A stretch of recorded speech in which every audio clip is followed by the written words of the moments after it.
అవి కేవలం రాతి విగ్రహాలు. రాయిలో దేవుడుండడమేంటి? రాయిని మనకు నచ్చిన ఆకృతిలో మలుచుకుంటే దేవుడైపోతుందా అని వాదిస్తూ ఉంటారు కొందరు.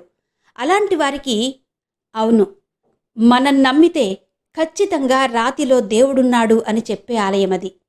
ఆ ఆలయంలో విగ్రహాలు మాట్లాడతాయట. అవును, మీరు విన్నది నిజమే.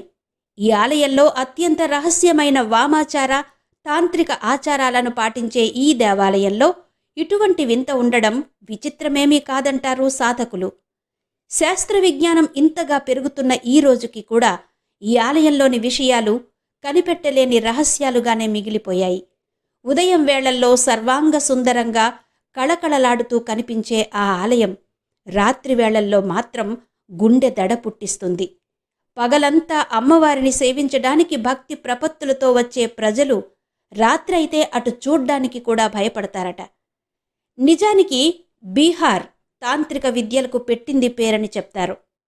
పూర్వకాలం నుంచి కూడా అక్కడ ఆ విద్యలు తరతరాలకు అందుతూ వస్తున్నాయని చెప్తారు. తాంత్రిక శక్తులను పొందడానికి, తాంత్రిక పూజలను చేసేందుకు అప్పట్లో ఈ ఆలయాన్ని నిర్మించినట్టు చరిత్రకారులు చెబుతున్నారు. ఇంతకీ ఆ ఆలయం ఎక్కడుంది? ఆ ఆలయ విశేషాలేంటి? ఈ వీడియోలో తెలుసుకుందాం. వీడియో ఎక్కడ స్కిప్ చేయకుండా చూడండి. అలాగే వీడియో నచ్చితే గనక తప్పకుండా లైక్ చేయండి, షేర్ చేయండి, కామెంట్ చేయండి. మరి ఇలాంటి విశేషాలు ఇంకా తెలుసుకోవాలంటే మన ఛానల్ని తప్పకుండా సబ్స్క్రైబ్ చేసుకోండి. ఆ వెంటనే బెల్ బటన్ కూడా యాక్టివేట్ చేసుకోండి. బీహార్ రాష్ట్ర రాజధాని నగరమైన పాట్నాలోని బస్తర్లో ఉంది రాజరాజేశ్వరి త్రిపుర సుందరీదేవి ఆలయం. అమ్మవారి అనేక నామాలలో రాజరాజేశ్వరి త్రిపుర సుందరీదేవి కూడా ఒకటి. ఈ ఆలయం దేశవ్యాప్తంగా వేల మంది భక్తులను ఆకర్షిస్తుంది. ఈ ఆలయాన్ని 400 సంవత్సరాల క్రితం తాంత్రికుడు భవానీ మిశ్రా నిర్మించారని ఆలయ చరిత్ర చెబుతోంది. ప్రధానాలయంలో రాజరాజేశ్వరి త్రిపుర సుందరీదేవి అమ్మవారు కొలువు తీరి ఉంటుంది. ఆలయ ప్రాంగణంలో బతుక భైరవ, దత్తాత్రేయ భైరవ, అన్నపూర్ణ భైరవ, కాలభైరవ, మంగండి భైరవలతో పాటు దేవతలైన బగలాముఖి, తార మొదలైన అమ్మవారి విగ్రహాలు కూడా ఉంటాయి. ఇక్కడ ప్రధానంగా చెప్పుకోవలసిన వింత విషయమేంటంటే రాత్రి సమయంలో, అది కూడా ఆలయం మూసివేశాక ఈ ఆలయం నుండి అనేక శబ్దాలు వినిపిస్తాయట. ఎవరో మాట్లాడుతున్నట్టుగా గుసగుసలు వినబడతాయట. కానీ ఆ మాటలేవి స్పష్టంగా ఉండవు. ఎవరో మాట్లాడుతున్నట్టు మాత్రం తెలుస్తుంది. ఆ మాటలు ఏ భాషో అర్థం కాదు. ఎవరు మాట్లాడుతున్నారో తెలియదు. కానీ మాటలు మాత్రం వినిపిస్తూ ఉంటాయి. తరచుగా ఈ మాటలు విన్న స్థానికులు ఈ సంభాషణలు ఎక్కడి నుంచి వస్తున్నాయి, ఎవరు మాట్లాడుతున్నారు అని ఆరా తీశారట. అన్ని రకాలుగా పరిశీలించిన తర్వాత ఆ మాటలు ఆలయం నుండి వస్తున్నాయి అనుకున్నారు. పూజారులున్నారేమో, వాళ్ళు మాట్లాడుకుంటున్నారేమో అని పరిశీలించారు. అయితే పూజారులు ఆలయ తలుపులు మూసి వెళ్ళిపోయిన తర్వాత కూడా ఈ మాటలు వినబడడం గ్రహించారు. ఎన్నో రకాలుగా పరిశీలించినా ఆ మాటలు ఎవరివో అర్థం కాలేదు. ఆఖరికి నిరంతరము గుడిలో అమ్మవారికి పూజలు చేసే పూజారులు కూడా ఈ రహస్యాన్ని కనిపెట్టలేకపోయారు. చివరికి ఈ రహస్యం కనిపెట్టడానికి ఎన్ని రకాలుగా శోధించినా, వైజ్ఞానిక శాస్త్రవేత్తలు కూడా పరిశోధించినా ఈ విషయాన్ని మాత్రం కనిపెట్టలేకపోయారట. ముఖ్యంగా ప్రతి అమావాస్య అర్ధరాత్రి ఈ ఆలయం నుండి కొన్ని శబ్దాలు వస్తాయని ఇక్కడి స్థానికులు చెబుతారు. ఈ ఆలయ ప్రాంగణంలోని దేవతా స్వరూపాలే రాత్రి సమయంలో ఒకరితో ఒకరు మాట్లాడుకుంటారని నమ్ముతారు స్థానికులు. ఇలాంటివి వింటున్నప్పుడు నమ్మడానికి కొంచెం వింతగా, నమ్మలేని విధంగా అభూత కల్పనలా అనిపిస్తుంది. కానీ హిమాలయాల్లో రోజుకి 3 పూటలా 3 రూపాలను ధరించి దర్శనమిచ్చే కాలస్వరూపిణి ధారీదేవి, బృందావనంలో ఇప్పటికీ రాధమ్మతోనూ గోపికలతోనూ సయ్యాటలాడే కృష్ణయ్య గురించి కూడా వింటున్నాం కదా.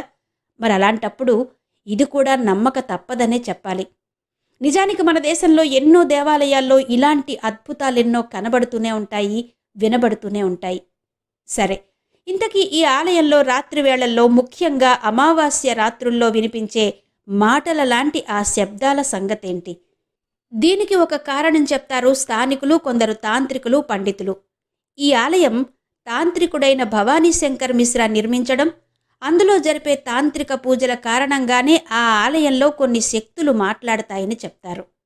దేవాలయ పరిసర ప్రాంతాల్లో ఇప్పటికీ క్షుద్ర పూజలు జరుగుతాయని, ముఖ్యంగా అమావాస్య, పౌర్ణమి మొదలైన కొన్ని ప్రత్యేక రోజుల్లో ఈ పూజలు ఎక్కువగా జరుగుతాయని, అసలు అప్పట్లో ఈ పూజలు సాధనల కోసం ఈ ఆలయాన్ని నిర్మించారని కూడా ప్రచారం ఉండేదట. ఇది కొందరి వాదన అయితే, మరికొందరి వాదన ప్రకారం చాలా ఏళ్లుగా ఇక్కడ ఈ దేవతను ఆరాధిస్తూ క్షుద్ర పూజలు చేసేవారు కొన్ని శక్తులు సంపాదించుకోవడంతో వారితో అమ్మవారు మాట్లాడతారని చెబుతారు.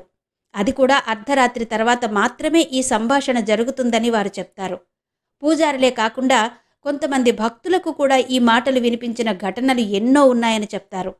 ఈ ప్రచారాలు ఇలా ఉంటే, ఈ ఆలయాన్ని తాంత్రికుడైన భవానీ మిశ్రా నిర్మించాడని, ఆయన తరువాత కూడా ఏళ్ల తరబడి తాంత్రికులైనటువంటి భవానీ మిశ్రా వంశస్థులే ఆలయ పూజారులుగా ఉన్నారని చెప్తారు. భవానీ మిశ్రా నిర్ణయించిన ప్రకారమే ఇప్పటికీ అన్ని పూజలు జరుగుతాయి.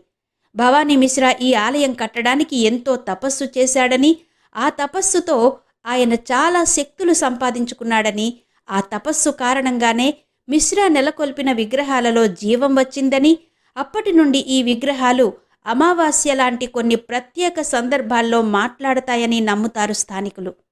నిజానికి ఈ ఆలయంలో కొలువైన రాజరాజేశ్వరి త్రిపుర సుందరీదేవి భక్తులు కోరిన కోర్కెలు తీర్చే కొంగు బంగారంగా భావిస్తారు. అందుకే ఈ ఆలయానికి ప్రజలు భారీగా తరలివస్తారు. ఏది ఏమైనా ఆలయంలో దేవతలు మాట్లాడడం అనేది ఎన్ని పరిశోధనలు చేసినా ఎంతకాలమైనా రహస్యంగానే మిగిలిపోయింది.